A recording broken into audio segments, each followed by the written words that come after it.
වෙලාවට ඔයාලගෙන් එම ලොකු සපෝට් එකක් ඕනේ නැහැ. උන් ඕන දෙයක් තනියෙන් කරනවා. පිරිමි ළමෙක්ට ගොඩක් වෙලාවට ඕන වෙන්නේ ඉමෝෂනල් සපෝට් එකක්. සමහර ලාවට එයා ඔයා ගාවට ඇවිල්ලා ඔයා ගාව විනාඩි 2යි 3යි උපරිම විනාඩි 5යි ඕන. මොකක් හරි දෙයක් කතා කරන්න. සමහරට වගේ මූණ බලලා යන්න. ඒ වගේ චූටි දෙයක් විතරයි පිරිමි කෙනෙක්ට ගොඩක් වෙලාවට ගෑල් ළමකින් ඕන. බහුතර ගෑල් ළමයි ගත්තොත් එහෙම එයාලට රීඩ් කරගන්න බෑත් මේ පිරිමියාට තමන්ගේ මොනවද ඕන කියලා.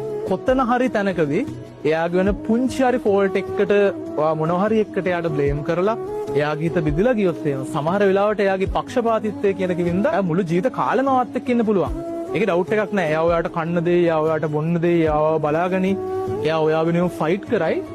කවදාවත් පිරිමි ළමෙක් තමන්ගේ ආත්මය කියන එක, තමන්ගේ හදවත කියන එක ජීවිතේටවත් අය ඔයා ඉස්සරහ 100% ඕපන් කරන්නේ නැහැ. මොනම ගෑල් ළමෙක් තමන්ගේ කොල්ලට හරි සපෝට් එකක් දෙනවනම් මතක තියාගන්න එයා මුළු ලෝකෙම නොත් ආගාවට ගෙනවා. කොල්ලෝ ප්‍රශ්නේ තියෙන්නේ එයාලා කියන්නේ සමහරලාට පිරිමි තමන්ගේ ඩැමේජ් වුණාම ඉන්ටර්නලි තමන්ගේ අභ්‍යන්තරයෙන් ඩැමේජ් වුණා කොල්ලෝ එක පෙන්නන්නේ.